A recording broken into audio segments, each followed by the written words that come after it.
Le 17 août 2017, l'humanité a entendu l'univers frissonner. Des ondes gravitationnelles, un sursaut gamma, puis une lueur fugace, 3 messagers pour un même cataclysme cosmique. Depuis, notre invité traque ces signaux comme on remonte une piste invisible entre astrophysique et physique fondamentale. Elle tisse des ponts entre le monde de la recherche et les astronomes amateurs. Elle fédère des télescopes aux 4 coins du monde et transforme chaque alerte en course contre la montre. Merci d'accueillir Sarah Antier, astrophysicienne, enseignante-chercheuse à l'Université Paris-Saclay, membre de l'IGC Lab. Elle sera accompagnée par un doux rêveur qui a été choisi pour cette table ronde précisément car sa principale qualité est d'être tête en l'air. Voici Loïc Rivalin et tous les deux sous vos applaudissements.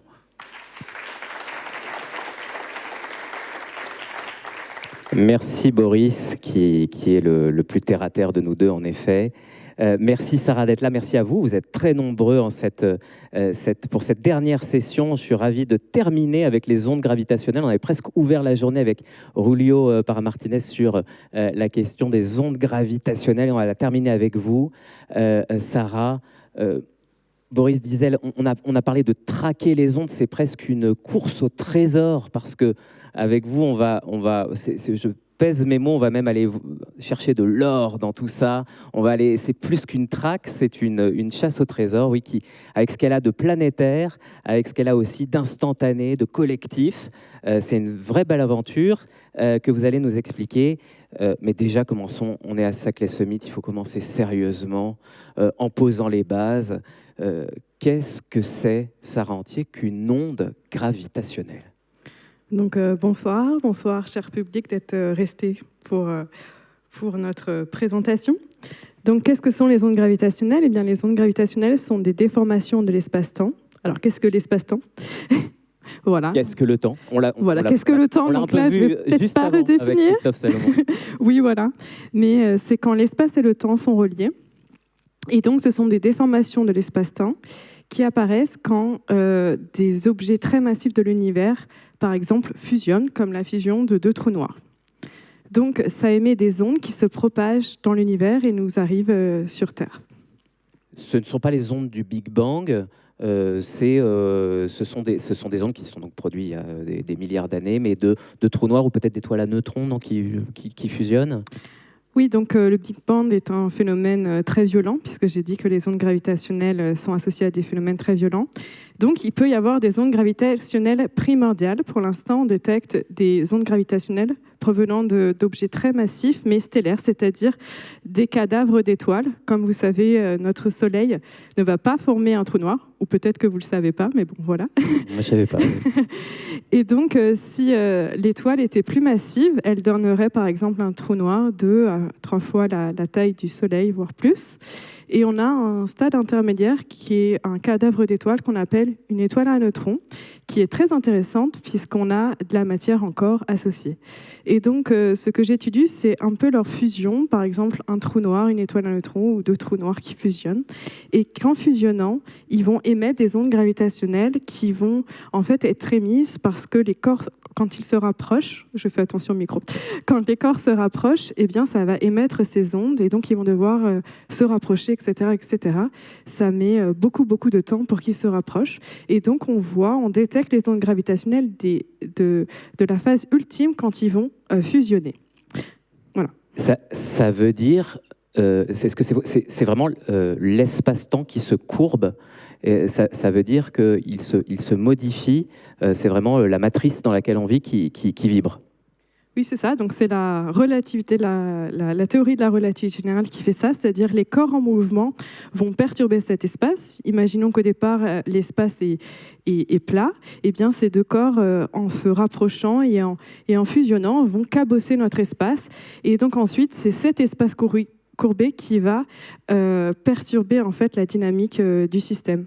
Donc, on a la matière qui influe sur la métrique, sur l'espace-temps qui influe sur la dynamique des systèmes en mouvement.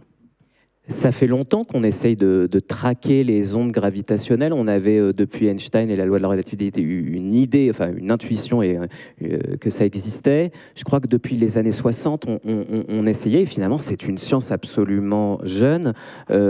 Juste avant de venir à la date dont Boris parlait, en 2017, à quand remonte la première fois qu'on a su capter une onde gravitationnelle ? Oui, donc c'est un pari fou dans les années 60. On s'est demandé quel instrument utiliser. On va revenir dessus. Et puis ensuite, un projet a vu le jour avec un interféromètre. Et ensuite, c'est qu'en 2015 qu'on a su le faire fonctionner et détecter pour la première fois des ondes gravitationnelles. Donc ça faisait presque 100 ans que ça avait été prédit, et il a fallu 100 ans pour... Exact. Et alors, qu'est-ce qui s'est passé? Donc ça, c'était en 2015. Et qu'est-ce qui s'est passé je crois, le 17 août 2017, 2 ans plus tard? Alors 2 ans plus tard, il se trouvait que j'étais en postdoc, ce qu'on appelle postdoc après le doctorat. Et donc en août, imaginez le 17 août, vers 14h heure française, il y a eu la fusion de 2 étoiles à neutrons. Qui dit étoile à neutrons dit matière, comme je vous l'ai dit. Qui dit matière dit lumière. Et on a vu pour la première fois des ondes gravitationnelles de la fusion de 2 étoiles à neutrons, mais aussi la lumière qui s'en dégageait de ces débris en fait d'étoiles à neutrons et du reste de ces débris après la fusion. Et donc c'est très important parce que c'était pour la première fois que directement on détectait des ondes gravitationnelles et en même temps on pouvait imager cet événement. Et vous dites en même temps, parce que c'est presque très rapproché, parce qu'il fallait être capable d'aller vite pour voir ces ondes. Alors peut-être juste déjà pour parler un peu de la manière de détecter ces ondes. Vous disiez, ce sont des étoiles à neutrons, des trous noirs qui fusionnent. Ce sont les événements les plus violents. On parle d'univers violent, des événements les plus violents de l'univers. On s'attend à ce que les ondes gravitationnelles soient gigantesques. Or, c'est pas ça du tout. Non, on peut peut-être montrer le schéma de l'interféromètre. Oui, on a une image qui va s'afficher. Alors, qu'est-ce qu'on voit là? Voilà. On voit Virgo, qui est notre interféromètre européen, notre détecteur d'ondes gravitationnelles. Donc, comme vous le voyez, les ondes gravitationnelles, on ne les détecte pas avec des télescopes. Voilà, c'est un instrument avec 2 bras perpendiculaires qui fait 3 km de long pour Virgo, qui est situé à Pise. Et donc, on a un laser qui arrive. Il y a une séparatrice qui sépare la lumière, le faisceau dans un bras, puis dans un autre. Aux extrémités, il y a un miroir qui va rediriger la lumière. Et puis ensuite, ça va se recombiner. Et puis ensuite, on va mesurer le signal au travers d'une photodiode.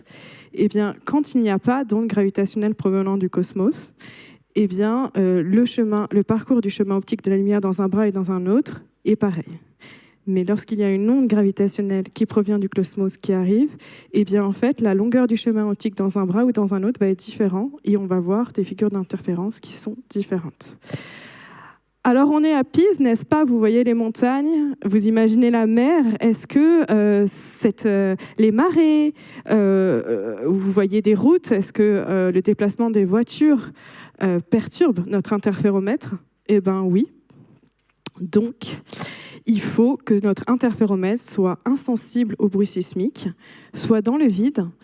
Et donc, il a fallu des années 90 à 2015 pour faire cela, quoi. Arriver à le stabiliser oui, c'est-à-dire s'affranchir reconnaître du le bruit. signal. Oui, oui, parce que c'est peut-être ce qu'on n'a pas précisé. C'est quoi ce qu'on essaye de mesurer? C'est quel ordre de grandeur cette onde qui passe, elle génère quoi comme variation? Oui, donc la variation du chemin optique est plus petite que la taille d'un proton, donc c'est infinitésimal. Voilà, donc c'est très compliqué. L'interféromètre de Michelson, vous l'avez peut-être vu en TP, et donc c'est difficile à mettre ça en place, et l'équipe instrumentale a réussi à faire ça. La question, c'est, beaucoup de gens me disent, mais ok, vous voyez une amplitude, une différence en phase, est-ce que c'est relié? Est-ce que c'est un phénomène du cosmos? Eh bien oui, parce que l'amplitude et la phase du signal qu'on a sont en accord avec la relativité générale pour le mouvement des corps qui fusionnent comme 2 trous noirs. Et on a aussi 2 interféromètres, je dis on parce que c'est une collaboration internationale aux États-Unis et un 4e au Japon. Le Japon n'a pas encore détecté des ondes gravitationnelles, mais on voit le même signal dans nos 3 interféromètres à des temps différents.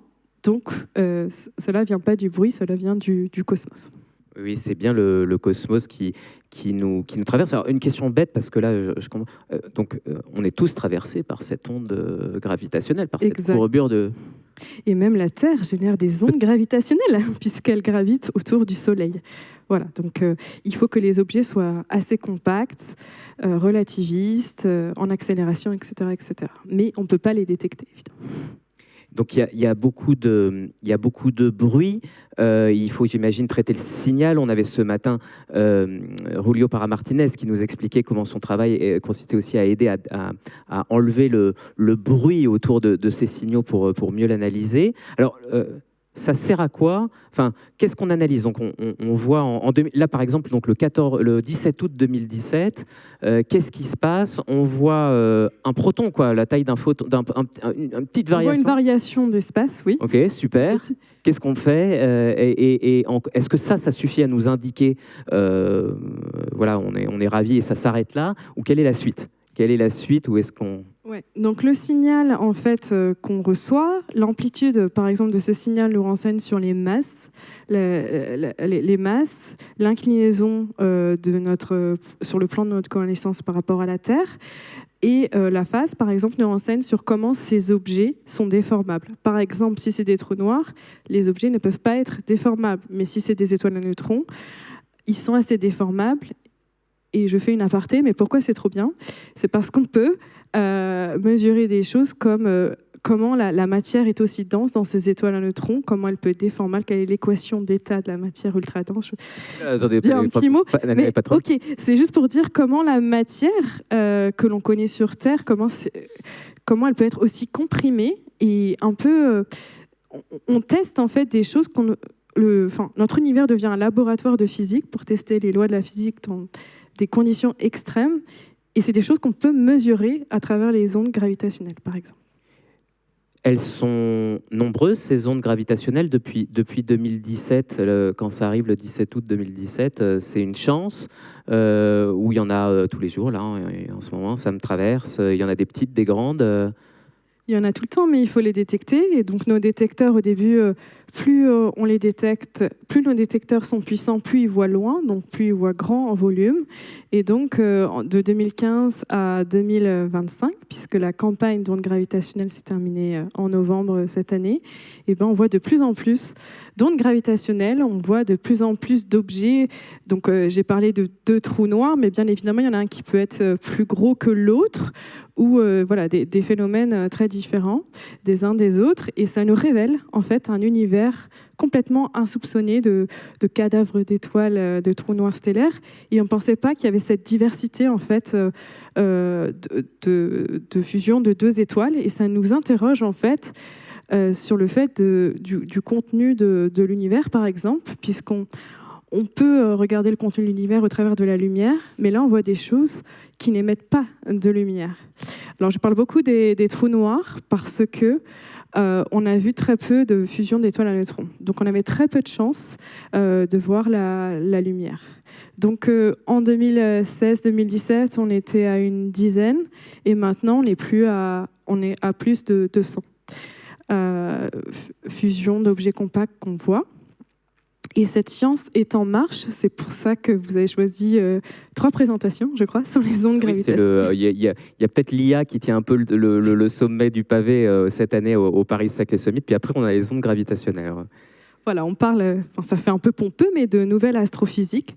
Donc mes autres collègues astrophysiciens n'aiment pas être reliés au cran sur l'astronomie classique, mais oui, c'est une nouvelle astronomie qu'on appelle multi-messager. Il y a eu un autre talk là-dessus qui est combiner différents messagers du cosmos, la lumière, les ondes gravitationnelles pour ma part. Oui, on arrête. Alors pour partir, on va remettre d'ailleurs notre logo qui va nous faire partir aussi dans les ondes. On va aller vers... on va tourner les yeux vers l'univers, parce que là, l'idée, c'est d'aller vers grâce au multimessager. On écoute, vous diriez quoi? C'est quel sens? On écoute désormais l'univers, on le faisait déjà avec certaines ondes, mais on vient augmenter les sens qui nous permettent de regarder cet univers, on vient les combiner. Oui, c'est ça. Beaucoup aiment la poésie, mais on dit qu'on écoute moi, les ondes gravitationnelles. Vous aimez la poésie aussi? On m'a traité de tête en l'air il y a à peine 20 minutes, donc je vais assumer ce rôle. Oui, donc on écoute les ondes gravitationnelles et on voit l'objet. Parce que quand vous voyez cet interféromètre, vous imaginez qu'on ne peut pas, entre guillemets, focaliser ces ondes. Donc comment on sait où ça se passe? Et ça, c'est l'astrophysicien qui se pose la question. Les physiciens d'ondes gravitationnelles se demandent, est-ce que ce que l'on voit est en accord avec la relativité générale? Ils se posent ces questions-là. Moi, en tant qu'astrophysicienne, je me demande, mais d'où ça vient? D'où ça vient? Et donc, avec c'est le signal de départ, et ensuite, il faut aller regarder le trianguler. C'est un peu comme ça que ça marche? Voilà, donc en fait, quand on voit ça, en fait, imaginez donc une onde qui arrive comme ça, donc un des bras, si elle arrive comme ça, voilà, je peux pas utiliser mes deux bras. Alors elle va m'éviter, alors je vais baisser la tête. Et ben on va voir le signal plus perturbé par là. S'il est dans la bisectrice, et ben les deux bras vont se déformer de la même façon. Donc l'interféromètre va être aveugle. Donc on peut exclure des zones, mais en utilisant aussi l'orientation des autres détecteurs d'ondes gravitationnelles, on peut réduire la zone de recherche. Attention, c'est presque des fois 200 fois la taille de la Lune. Et donc, imaginez, il faut beaucoup de télescopes pour rechercher, imager l'événement d'ondes gravitationnelles. Ce qu'on n'a pas dit, c'est que ces phénomènes arrivent n'importe quand. Donc là, la nuit va tomber à Paris-Saclay. Mais pas encore. Donc si on a une onde gravitationnelle qu'on pouvait détecter, eh ben, on ne pourrait pas utiliser notre super télescope de Paris-Saclay.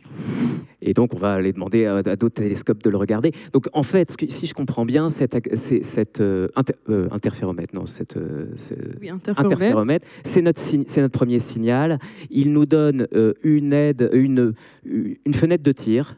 Vous essayez d'affiner le signal, et puis c'est encore très large. Et c'est là où commence...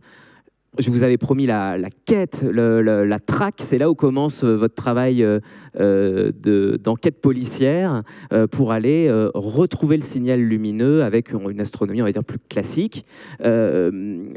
Comment est-ce qu'on fait? Donc c'est une science très réactive. On doit être prêt. C'est quoi? On a un beeper et puis ça y est, on doit. Comment est-ce que ça s'organise? Parce qu'on n'a pas beaucoup de temps. Il faut le dire. C'est une course contre la montre. Oui, une course contre la montre. Alors moi, j'envoie l'alerte à la communauté. J'aime bien dire, oye, il y a une onde gravitationnelle. Ça passe par lettre. Déjà, vous perdez un peu de temps. Et après, je reçois ma même alerte. Je l'envoie. Alerte. Pardon, j'avais compris. Voilà, c'est ça. Et donc, au-delà de l'astrophysique multimessager, on est sur une science dite dynamique, une science sur alerte. Donc c'est ceux qui aiment l'adrénaline. Il faut être prêt, mais c'est aussi un peu fatigant parce que on a des cours, voilà, on a une vie familiale, mais on voit dans nos yeux, il faut y aller. Dans la seconde avec votre sac à dos. Avec mon sac à dos, oui, avec mon ordinateur, mais oui, c'est ça, avec mon sac à dos. Et donc voilà. Et le problème, c'est que pour imager cette source, eh bien, le signal lumineux diminue très rapidement au cours du temps. Grosso modo, avec James Webb, vous connaissez tous James Webb, j'espère. Eh bien, oui, on est motivé. Eh bien, en fait, ça, on peut prendre 3 semaines, grosso modo. Ça dépend si c'est loin ou pas. Mais si on a son télescope dans son jardin, ou loin, dans les zones rurales, où on peut voir un très beau ciel, et ça nous laisse que 24 heures. Donc il faut un peu aller rapidos. Et puis ensuite, les télescopes sont dans des endroits, normalement, où il ne pleut pas, mais en fait, voilà, il y a la météo. Donc c'est pour ça qu'il faut travailler en collaboration sur cette course contre la montre. Et c'est mon travail. Et donc c'est là où vous intervenez sur cette coordination. On va voir sur la prochaine image le cœur de votre activité. Donc c'est le réseau... la naissance de Grande Mac, qui est votre œuvre, et de Kilonova Capture. Alors, qu'est-ce que c'est que tous ces points qu'on voit? C'est quoi? Ce sont des satellites, ce sont vos destinations de vacances? Peut-être qu'on s'est trompé, vous nous avez envoyé votre historique GPS.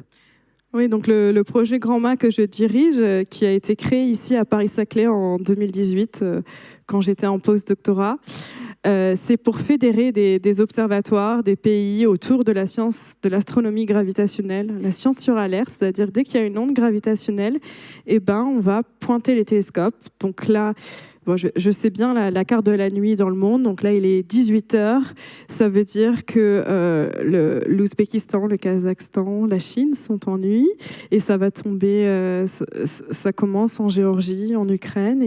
Et ça va après ensuite en Égypte. Et puis, enfin, je vous fais un quart du monde. Je sais que vous voulez tous voyager, mais c'est un peu ça.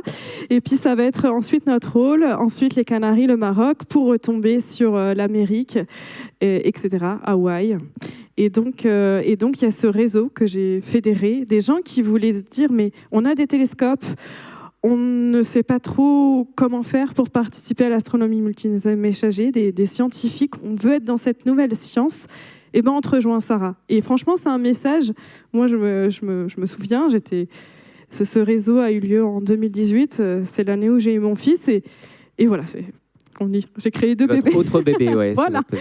Et il y a des gens qui ont cru, en fait, qui ont mis leurs moyens en place. Voilà, et on est en 2026 et je suis très fière d'avoir fédéré cette collaboration sur 5 continents. Puisqu'en France, nous avons la chance d'avoir un observatoire en Antarctique. Voilà, oui, là pareil. Ah, c'est le nôtre. Voilà, bah, évidemment, c'est le nôtre. On est super fort, hein. Voilà, et c'est vraiment au centre de l'Antarctique, et donc il y a c'est super. Par contre, je vous rappelle, il y a certains mois où c'est que le jour, donc voilà. Mais il y a d'autres mois où c'est que la nuit, donc on n'a pas l'alternance nuit-jour, donc c'est très intéressant. Et je vous rappelle aussi que certaines sources que l'on voit dans le nord, on ne voit pas le même ciel dans le nord, dans le sud. Les ondes gravitationnelles voient tout le ciel, donc des fois il faut activer plutôt les télescopes du nord, plutôt les télescopes du sud. Donc là, le but, c'est d'aller traquer. On traque quoi, du coup? On traque quoi dans le ciel? On espère voir quoi, puisqu'on sait que c'est pas facile de voir si c'est des trous noirs. Il faut aller chercher des signatures très particulières. Oui, donc petit quiz pour vous. Si on a 2 étoiles à neutrons qui fusionnent, qu'est-ce que ça donne? Une étoile à neutrons ou un trou noir? Alors, on va faire voilà. Qui pense que c'est une étoile à neutrons? Oh, les petits timides. Il n'y a pas beaucoup. Et qui pense que c'est un trou noir? Moi, je ne sais pas là. Ah, il y a plus de trous noirs. Ben, en fait, ça dépend en fait, de la masse. Bravo à tous ceux qui n'ont pas levé la main. Voilà, ça dépend. Ben, en fait, ça dépend de la taille de nos étoiles à neutrons, de la structure de la matière. Mais il n'empêche que ces étoiles à neutrons se déforment avant d'arriver. Elles se déforment l'une par rapport à l'autre. Ça va créer des débris qu'on va pouvoir voir, c'est ce flash lumineux qu'on appelle la kilonova, et c'est pour ça que c'est kilonova catcher, parce qu'on cherche le signal lumineux qui est la kilonova. Quand ça fusionne, on a quand même des débris, des restes d'étoiles à neutrons qui vont créer un espèce de tore de matière autour de l'objet central nouvellement formé, qui pour 2017 était un trou noir, on pense. Bon, on ne l'a pas observé. Et donc, ce débris de matière peut engendrer des jets très lumineux, très collimatés, c'est-à-dire que s'il n'est pas dans l'axe de la Terre, ce jet, bon, on ne va pas le voir, mais là, on l'a vu. et donc, on peut aussi observer ce jet, qui est un autre mécanisme, et aussi ce débris qui va retomber sur le trou noir, mais aussi va créer un vent qu'on va aussi pouvoir détecter. Et c'est au cœur de cette kilonova, donc, qu'on peut synthétiser des éléments très lourds comme l'or, puisque vous me dites que je suis une traqueuse d'or. Oui, c'est ça, c'est-à-dire, on avait expliquez-nous, parce que l'or, c'est passionnant. Alors déjà, oui, c'est passionnant, l'or, de l'or, comme disait l'autre. Non, mais c'est vrai qu'on ne sait pas, moi, vous m'avez ouvert, on ne sait pas d'où vient, enfin, on avait une petite idée, on ne sait pas d'où vient l'or de notre planète, en tout cas, il n'a pas été synthétisé par notre système solaire, et grâce à vos recherches, ça y est, on a la preuve. Racontez-nous cette histoire formidable de oui. l'or et comment c'est un lien avec toutes vos recherches. Oui, en fait, donc l'alchimie n'existe pas. Donc l'or est cosmique. On a le Soleil qui ne peut pas synthétiser de l'or. Dans notre galaxie, on a peut-être des phénomènes qui permettent de synthétiser de l'or. Donc il faut voir plus loin. Et donc par exemple, la fusion de 2 étoiles à neutrons, ce qu'on a montré, c'est qu'il y avait des isotopes de l'or qui avaient été synthétisés. Donc on peut se dire que c'est dans ces phénomènes-là. Alors, il peut y avoir aussi l'effondrement d'une étoile massive qui génère aussi des métaux lourds, mais là, on a la preuve, on a une preuve indirecte, mais on a quand même une preuve que l'or pouvait être de ça. Je me rappelle plus très bien, mais je pense que c'est au moins une demi-terre qui a été produite lors de cet événement en or, en masse d'or, qui a été produit pour l'événement du 17 août. C'est beau, vous avez une alerte à un endroit, vous triangulez, vous voyez une demi-terre, quelques heures plus tard, le poids d'une demi-terre en or qui apparaît dans le ciel. On va rester sur cette image-là, sur ces... Il y a combien? Une vingtaine de satellites dans le programme? Oui, ce sont des télescopes, mais oui. Pardon, j'ai dit satellites, télescopes, oui, pardon. 35 Pro. Et la particularité, c'est que, et ça c'est formidable aussi à raconter, vous n'êtes pas juste allé taper à la porte du Chili, de l'Ouzbékistan, de la Chine, vous avez lancé un appel à la communauté scientifique et dans votre programme, vous ouvrez la porte à tout le monde, les scientifiques, les astronomes professionnels comme les amateurs. Oui, voilà, parce que quand on demande à des collègues de nous rejoindre, on se doute bien qu'il faut un peu les former en fait sur cette nouvelle science. Et donc, il n'y avait plus qu'un pas en fait pour former le grand public. Aussi, c'est important de se rendre compte que en tant que Française, c'est important de faire perdurer l'astronomie dans différents endroits. Les observatoires sont reculés et les gens ne veulent pas forcément aller à l'observatoire. En Antarctique, par exemple? Oui, si, il y en a qui veulent. mais voilà, donc j'ai fait un long travail aussi pour tirer vers le haut certains observatoires, entre guillemets, pour aussi apprendre nous en Europe, donc être avec cette collaboration avec les États-Unis, avec l'Europe. Et donc, en 2019, donc un an plus tard, on s'est dit, mais il n'y a pas assez d'observations, ça ne va pas assez vite pour imager, pour traquer cette source lumineuse. Donc, on a fait appel aux amateurs qui ont des instruments extrêmement puissants maintenant. Ça veut dire, parce qu'il y a peut-être des amateurs dans la salle, il y a probablement beaucoup de personnes sur les réseaux du Point qui nous regardent. Ça veut dire que si aujourd'hui on est inscrit à un club d'astronomie, alors c'est pas le télescope, il faut avoir accès à un matériel voilà. important. J'ose pas dire les dons de commerce parce que l'autre fois, mais bon, vous comprenez, c'est pas le télescope qu'on offre aux enfants. Mais si on est dans un club d'astronomie sur une petite montagne dans le Massif central et qui n'est pas un club professionnel, parfois il y a des télescopes qui suffisent et qui permettent d'aller faire ces recherches. On peut vous contacter, on peut dire voilà, on peut s'inscrire, c'est quoi le site web, on peut dire voilà, je fais partie de la prochaine vague de Kilonova Catcher, on peut... Voilà, c'est ça, il y a à peu près 200 astronomes amateurs dans le monde. Et en fait, c'est pas parce qu'on n'a pas un télescope dans son jardin, ni on n'est pas dans le club d'astronomie qu'on peut pas participer, parce qu'on peut en fait louer de l'observation dans des télescopes au Chili à des fermes de calcul. Donc, il suffit d'avoir un peu d'argent, mais il y a des gens dans notre programme qui juste observent à distance en fait avec des télescopes. Et la particularité de ce programme, c'est que c'est une communauté, c'est-à-dire que les astronomes amateurs sont auteurs de nos publications. Alors oui, nous, on est en charge de la partie scientifique, des processus physiques, etc. Mais eux, ils sont des pourvoyeurs de données. Et là, on est en train de les former aussi sur l'analyse. Et moi, mon rêve, en fait, ce serait vraiment qu'au niveau lycée, en école d'ingénieur, pourquoi pas dans les entreprises, voilà, qui créent des clubs pour faire cette science participative, parce que en France, on est tous à Paris-Saclay, on a de la chance, on vit à Paris, enfin entre guillemets, on voit pas le même ciel qu'en Auvergne, n'est-ce pas? Mais c'est important en fait qu'il y ait des foyers de sciences partout sur le territoire, aussi dans les dom-toms. Pour moi, c'est ça qui me fait vivre. Et les gens, enfin, ce que j'aime bien sur cette dite science sur alerte, on va peut-être y revenir après, c'est qu'il y a une adrénaline et il y a une petite quête. Et c'est j'ai pas trouvé, mais je ferai mieux la prochaine fois. Moi, je me vois, voilà, je reçois l'alerte de Sarah qui me dit c'est bon, là pour le coup, tu prends ton télescope, tu montes au sommet de ta montagne et tu as 24 heures pour aller prendre. Enfin, c'est formidable de faire partie d'un tout. Je me souviens, il y a 10-15 ans, il y avait le programme SETI où on pouvait mettre son PC à disposition de la découverte. Je crois que c'était les extraterrestres, non? La vie extraterrestre, je ne sais plus. Oui, ils en ont trouvé trouvez beaucoup du coup? Oui, bon, bah, écoutez, pas trop. Mais...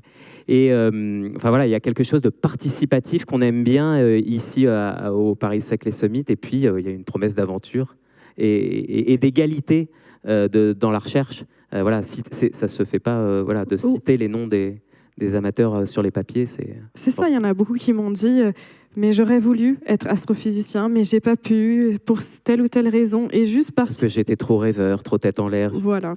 J'ai fait L, mais j'aurais bien aimé quelque part. Oui. Et donc, nous, on est, de par LIGO Virgo Cagra, j'en perds mes mots, sur les collaborations d'ondes gravitationnelles, il y a à peu près 3000 auteurs qui signent les papiers. Donc, sur Grand'Main, en fait, ajouter un certain nombre d'auteurs qui sont astronomes amateurs, je ne sais pas si vous savez, mais il y a des grosses collaborations et des auteurs où il y a un groupe de chercheurs. Moi, je fais plutôt partie des grosses collaborations, donc il y a cette culture de physique qui est un peu appliquée à l'astronomie. Bon, ça ne vous parle pas, mais en fait, il y a vraiment deux mondes entre la physique avec Atlas et tout ça, et l'astronomie, qui est plutôt un petit groupe. Donc là, ce que j'ai fait, c'est que j'ai fédéré des groupes d'astronomes, d'astrophysiciens ensemble dans une dimension en fait de physique. C'est pour ça que les astronomes amateurs ont toute leur place. Et puis on va parler d'avenir, puisque vous nous disiez que la première grande campagne s'est achevée en 2025. L'avenir s'écrit comment? Qu'est-ce qu'on peut espérer pour les prochaines années de détection des ondes gravitationnelles? Et ben en fait, pourquoi on fait des campagnes? C'est parce qu'à chaque fois, on rouvre la bête, si je pourrais dire, et on l'améliore pour voir plus loin. Et donc, nos astronomes amateurs, vous avez compris qu'on n'a parlé que d'un seul événement, mais il y a, bien sûr, quand j'ai parlé de G, rappelez-vous, et ça, on peut le voir sans détecter les ondes gravitationnelles. Donc, on peut faire cette physique d'objets compacts, de fusion de deux étoiles à neutrons. On voit une partie de la réponse, avec l'astronomie dite classique, mais sur alerte. Et c'est pour ça que les astronomes amateurs... Voilà, moi, je suis en train de finaliser un article. Il y a un article qui vient d'être publié avec une douzaine d'astronomes amateurs co-auteurs. Donc, cette science, c'est tous les jours. C'est toutes les semaines. Voilà, c'est toutes les semaines parce que là, on va à Vera Rubin. Et là, on a plutôt... Alors, Vera Rubin, c'est... Oui, voilà. Ouais, voilà. Je ne sais pas si vous connaissez Vera Rubin, mais c'est un instrument formidable. C'est un gros télescope qui va balayer le ciel, scanner le ciel toutes les nuits et qui va détecter des millions de changements. Donc ça peut être des étoiles qui burstent, ça peut être toutes sortes de choses, dont, pourquoi pas, des kilonovas, c'est-à-dire des éjectats associés à des fusions d'étoiles à neutrons. Et donc là, c'est plus nos petites alertes un peu tranquillou, c'est une fois par semaine, on ne sait pas quand, mais on peut faire un réseau d'astreinte. Là, c'est 10 millions d'alertes par nuit. Donc, on va peut-être pas regarder tout ça. Il faut classifier parce qu'il y a plein de choses qui ne m'intéressent pas, qui intéressent peut-être d'autres collègues. Et c'est une science où là, les challenges ne sont plus trop... sont toujours sur la coordination, mais sont sur le filtrage, la classification. Et c'est pour ça qu'on est à fond sur l'intelligence artificielle. Pour analyser donc cette quantité phénoménale de données. Oui. Et vous en espérez, du coup, couplé avec les interféromètres, avec voilà, une détection beaucoup plus précise. Oui. Bon, on espère qu'avec Vera Rubin, donc, qui est de la lumière, détecter quelques phénomènes par an. Et pourquoi on en parle aujourd'hui? C'est parce que les alertes vont être envoyées publiquement dans les mois qui viennent. Voilà, donc là, on est en train, moi je suis dans la collaboration Vera Rubin Observatory, et on est en train de tester nos choses. Et là, il ne s'agit plus de go, no go, qui faire partir.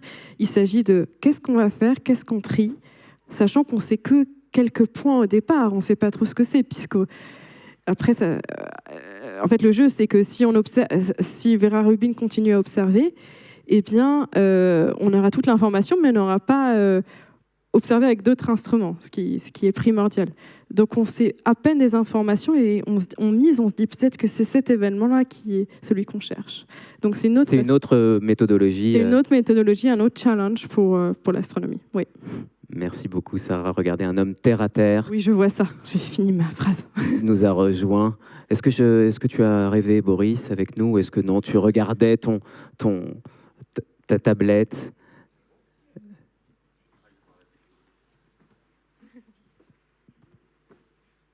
Vous êtes bien bon, Loïc. Ah oui, oui, on a voyagé. Alors, on va prendre à présent les questions du public. Mais on peut déjà saluer et applaudir Sarah Entier.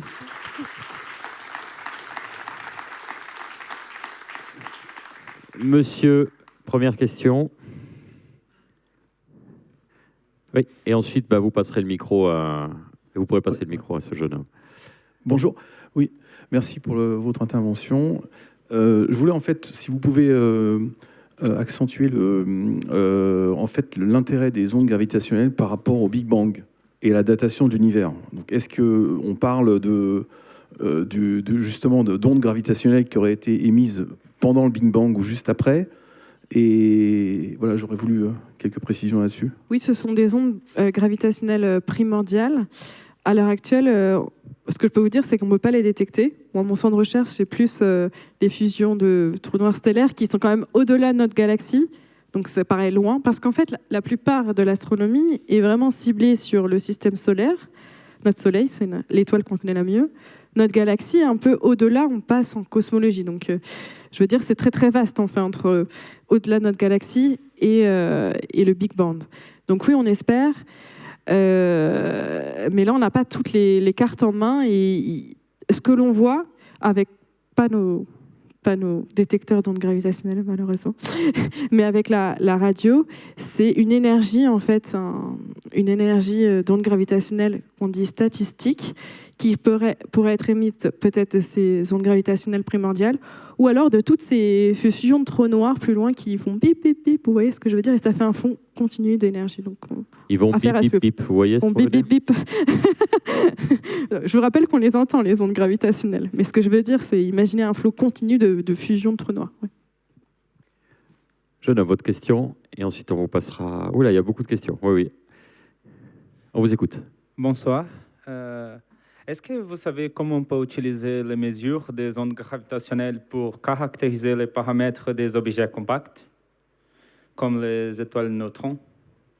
Oui, donc on sait les masses, on sait l'inclinaison de l'orbite, on sait la distance, donc ça c'est un phénomène qui nous intéresse, et on sait à des ordres supérieurs, si notre mesure est précise, on sait par exemple la déformabilité des objets compacts. Après, sur la lumière, j'en ai pas parlé, on sait le décalage vers le rouge, on sait, si on voit la lumière, on se doute bien que c'est peut-être pas aussi compact pour pouvoir éjecter de la matière. Donc ça se combine comme ça, vous voyez. Donc la lumière, c'est plutôt... déjà, ça nous dit où c'est. Donc par exemple, c'est intéressant de savoir si... dans quelle galaxie c'était, quelle est la tête de la galaxie. Donc ça, c'est la lumière qui nous donne ça. Les ondes gravitationnelles, c'est plus sur la dynamique. Je ne sais pas si j'ai répondu à ta question. Okay. Monsieur. Oui, merci. On sait effectivement que quand il y a deux étoiles à neutrons qui fusionnent, ça peut générer des réactions nucléaires qui vont générer des noyaux d'atomes d'or. Au niveau observationnel, comment vous savez, vous voyez, vous avez une signature lumineuse que c'est effectivement des atomes d'or? Oui, on regarde un spectre, mais on ne voit pas forcément les atomes d'or directement. On voit des dérivés, en fait, de ça, des isotopes ou des choses comme ça, et c'est à travers la spectroscopie. C'est pas à travers la photométrie, ce qu'on appelle la photométrie, c'est-à-dire la lumière en fonction du temps. Et vous avez un spectre. Exactement. Enfin, on fait plusieurs spectres en fonction du temps, parce que la nucléosynthèse évolue en fonction du temps. Oui. Monsieur. Bonjour, je m'appelle Zhang. Bonsoir. Zhang. Oui. Il y a quelqu'un fait expérimenter pour unifier les théories de relativité générale et le champ quantique. Parce que quand vous détectez le séisme de l'univers, ça veut dire le trou noir, c'est le temple de l'univers. Vous utilisez un interféromètre, la basse fréquence, comme le mini mini-hertz. Et dans la chambre quantique, comme le Bose-Einstein, le condensé Bose-Einstein, c'est le plus grande. Il a accumulé de plus de pH de interféromètre. Pourquoi pas le gros interféromètre ne pas utiliser plus que pH, qu'on peut unifier les théories de plus petit et plus grand. Alors, on est sur la grande théorie de l'unification entre la marotte des chercheurs. Alors, vous cherchez l'or, mais alors là, si vous trouvez ça, l'or, c'est le Graal. Oui, c'est plus sur la physique. Donc moi, je suis plus astrophysicienne. Mais ce que j'ai pas dit, et ce qui est intéressant dans ce que vous dites, c'est vrai, c'est un champ de recherche. Par contre, vous avez parlé aussi de la fréquence des ondes gravitationnelles, donc je voulais rebondir un peu là-dessus. Pour l'instant, on a dit qu'on avait des fusions de deux trous noirs. Je vous ai pas dit aussi que la fréquence, que plus les bras sont longs, plus on voit des choses différentes. Et donc, il y a certaines personnes qui me disent pourquoi on ne le mettrait pas dans l'espace. Donc ça, les ondes gravitationnelles peuvent être mises dans l'espace. Mais en termes de fréquence, on voit des choses complètement différentes. Par exemple, plutôt des trous noirs massifs, mais au centre des galaxies. Donc ça, c'est quelque chose... C'est juste pour dire que les objets que l'on voit avec les ondes gravitationnelles, pour répondre à certaines de ces interrogations, on va en voir de différents types avec l'arrivée de LISA, qui est un interféromètre dans l'espace. Enfin, l'arrivée égale le projet qui est... Voilà, c'est pas prévu, il n'y a pas de date. On va prendre une dernière question. Madame. Oui, bonjour, je ne suis pas du tout scientifique, donc, et c'est la première fois que j'entends parler d'ondes gravitationnelles. Je voudrais savoir, est-ce que vous observez, est-ce qu'il y a une régularité dans ce que vous percevez? Est-ce qu'il y a un pattern ou c'est aléatoire?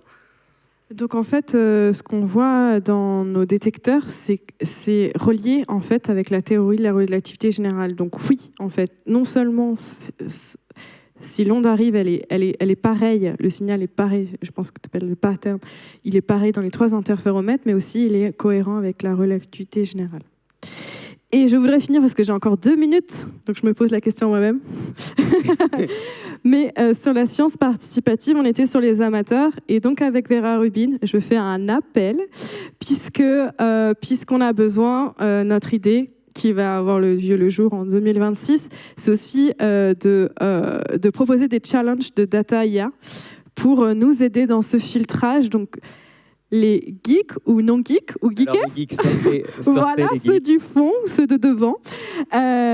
Je pense que la science participative est aussi sur le traitement de... Ah, ils sont là. Est aussi sur le traitement en fait, des données. Et c'est pas parce qu'on n'a pas un télescope qu'on peut pas aussi aider la recherche. Et je finirai aussi par le fait que la science participative, il n'y en a pas que en astronomie. Et pour moi, en fait, c'est vraiment la vision qu'il faut avoir. C'est... voilà, c'est quelque chose en fait que la société devrait plus porter en fait, parce que je pense que c'est notre ADN, parce qu'un monde sans science, c'est plus triste. C'est ce que vous portez d'ailleurs pour cet événement, mais c'est vraiment quelque chose d'important. On ne pouvait pas rêver meilleure conclusion, je crois. Merci.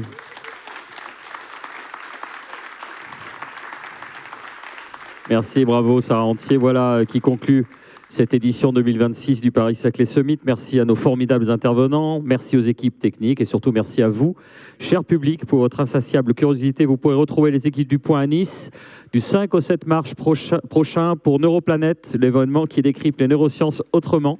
Et le 1er avril prochain, l'Institut de France à Paris. Venez assister à notre tout nouvel événement Guerre et Paix, consacré aux problématiques de géopolitique et de défense. Bon retour, bonne soirée. Merci d'avoir été avec nous pendant ces 2 jours.